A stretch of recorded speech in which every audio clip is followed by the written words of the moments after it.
Well, we're finally back in the garage.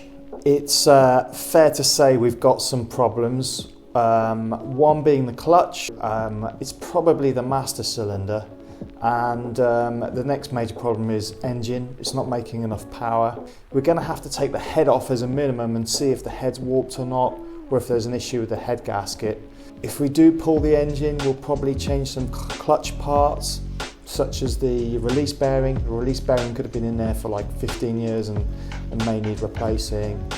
There's one other major problem as well. So you can see how tight this car is. And one of the problems I've got is this here. As I'm driving along, my elbow's just in the way and I can't really turn the car. I'm basically driving by one hand. But one solution might be is to move this steering wheel forward, as it is quite far back, having changed the rack position.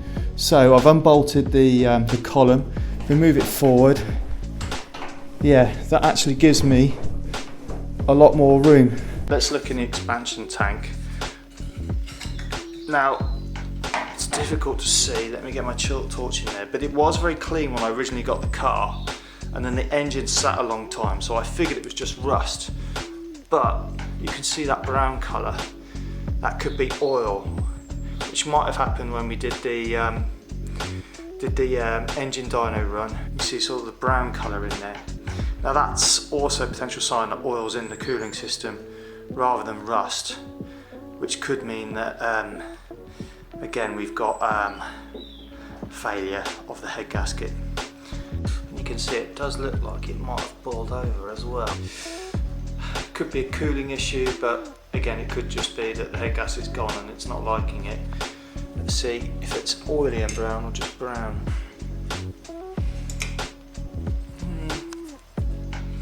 Doesn't feel oily to touch, doesn't mean it's not. I'm going to check the battery level. I don't think it's a battery issue because I actually had battery failure last weekend, and I know what that feels like now in another car. But let's just check the voltage.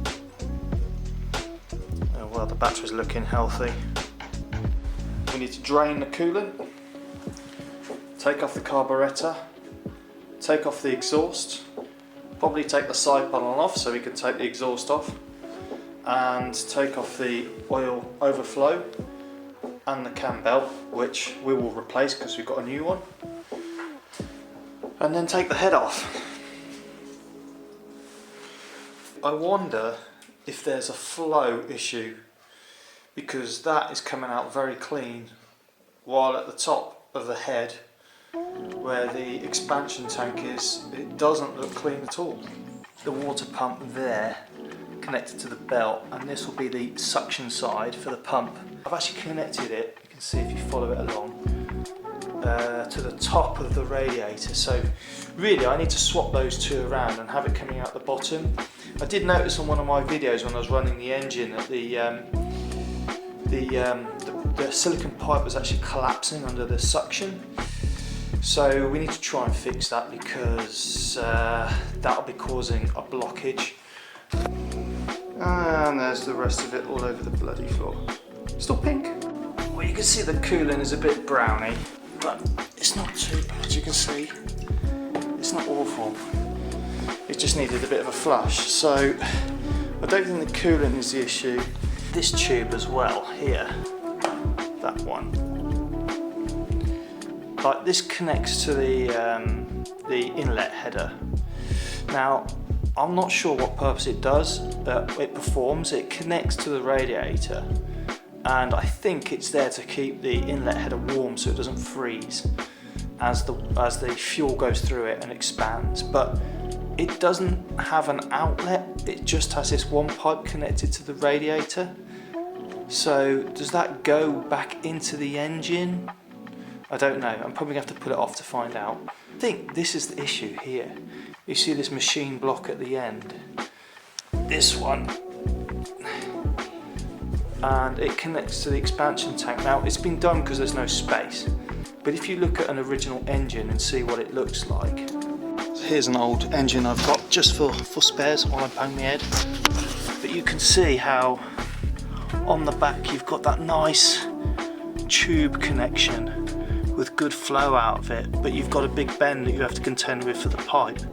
But I can see how that is much better for flow than trying to ask that fluid to go through 90 degrees.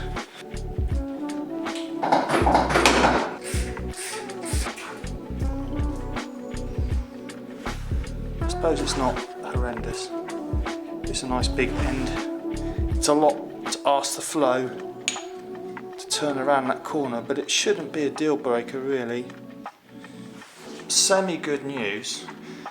It looks like I've found out what the engine issue is, and it seems that the belt has jumped a few teeth. You can see, it's a bit hard to see down here, I've got the timing marks lined up for top dead centre for the crankshaft, and you can see on the cam that the timing mark, it should be pretty much to the left. That should be pretty much lined up at the edge of the block, pretty much where the middle of the screen is now, but it's not, it's pointing up there, so it's jumped a load of teeth. The only question is, have we done any damage and bent any valves? I don't think we have, but we should take the head off just to check. If that's top dead center, well that probably means we've got bent valves.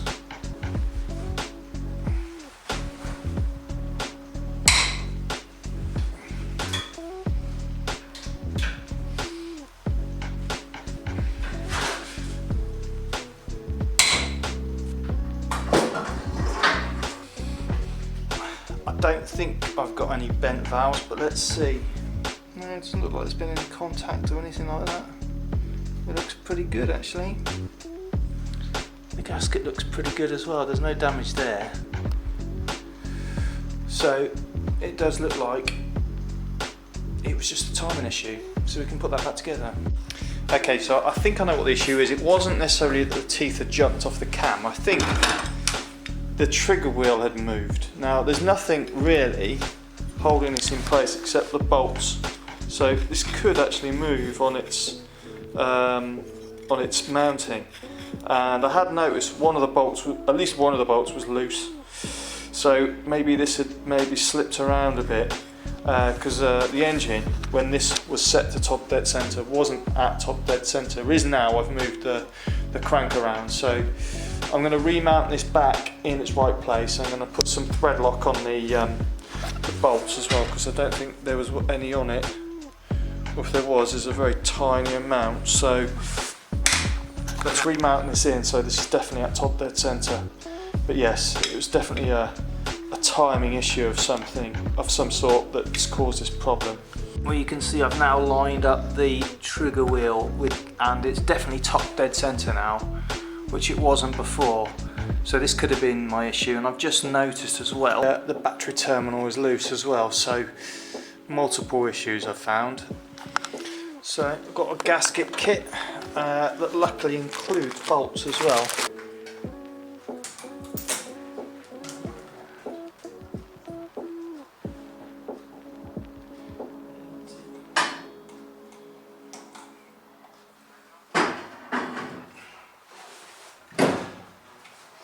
Supposed to soak these in oil apparently, so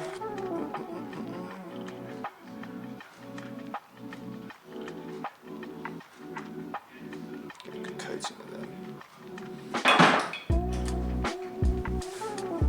Now use a torque wrench, tighten them all up to 30 Newton meters, then 90 degrees, and then 90 degrees.